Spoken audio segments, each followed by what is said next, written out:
So, today we are going to dive into a proposal that honestly could completely reshape American society. We're talking about a really detailed draft for a brand new amendment to the US Constitution. So, yeah, let's break it down.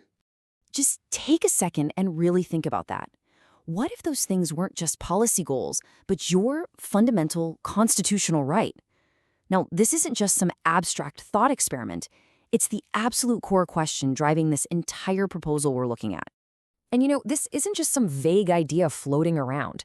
We're actually looking at the draft language for what could become the 28th Amendment. It's structured, it's really precise, and its goal is nothing short of creating a new American social contract, one built for the 21st century. Okay, so the whole proposal is really built on two main ideas. The first one is called the dignity floor. And what that does is it basically establishes a whole new set of fundamental rights. So if you look at Section 1 of the proposed amendment, it breaks this dignity floor down into 6 really concrete pillars. And this isn't about vague promises, right? It's about specific, guaranteed rights. We're talking secure housing, access to food, basic health care, reliable public transportation, and high-speed internet. And then there's one more. And this last one is, well, it's pretty forward-looking, a dividend. Yeah, this small cap dividend is probably the most, let's say, radical part of the entire proposal. You can almost think of it as a small, regular, unconditional payment to every adult, kind of like a form of universal basic income. And the text itself is super explicit about its purpose: to guard against the existential insecurity that could come from widespread job loss due to technologies like AI. It's basically a safety net for what could be a very uncertain future.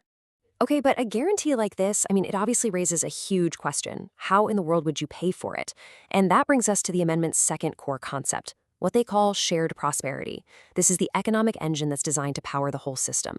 And this is a pretty revolutionary idea, actually. Section 2 of the amendment basically argues that as AI and automation create all this extraordinary new wealth, often by reducing the need for human labor, well, all citizens have a right to a share of that wealth. It completely reframes the gains from technology, not just as private profit, but as a kind of public dividend for everyone. So, how do you actually capture and distribute all that wealth? Well, the proposal lays out a really clear mechanism, a national trust fund. It's pretty similar to a sovereign wealth fund, kind of like what countries like Norway use to manage their national assets for the public's benefit. They call it the National AI Dividend Fund, or NAIDF for short. And the whole idea is that this fund would capture a portion of the value created by major AI and automation companies. It would be managed by a totally independent board, to keep it insulated from politics. And its one and only job would be to invest those assets and then distribute the returns right back to the American people. And the proposal is really specific about how the fund's returns would be used. It outlines a clean 50-50 split. So half of it would be paid out directly to citizens, as that small cap dividend we talked about. The other half would get reinvested back into society, funding things like workforce retraining programs, seed money for new businesses, and upgrading our shared infrastructure. But listen, this isn't just a one-way street of benefits. Not at all. Section 3 is really important because it frames this whole thing as a new social contract, where these new rights are met with corresponding responsibilities. So you can see it's a two-way street. On one hand, you get these new constitutionally protected rights that make up the dignity floor, but on the other hand, you have the responsibility to cooperate with reasonable program requirements and, a civic encouragement to contribute to the common good. And this is a really key point. The proposal defines contribution very broadly. It's not just about having a traditional 9-to-5 job. It explicitly recognizes things like training for a new skill, starting a business, caring for a family member, creating art, or doing community service, all as valuable forms of contribution to society. All right, so we've got the promise and we've got the engine. But how would an idea this massive, this, transformative, actually become law? Well, the proposal doesn't just stop at the idea. It includes a practical blueprint for that, too. The amendment itself actually has a timeline built right in. So once it's passed by Congress, states would have 7 years to ratify it. But here's the thing. It wouldn't just flip on like a light switch overnight. After ratification, there's a mandatory 5-year transition period.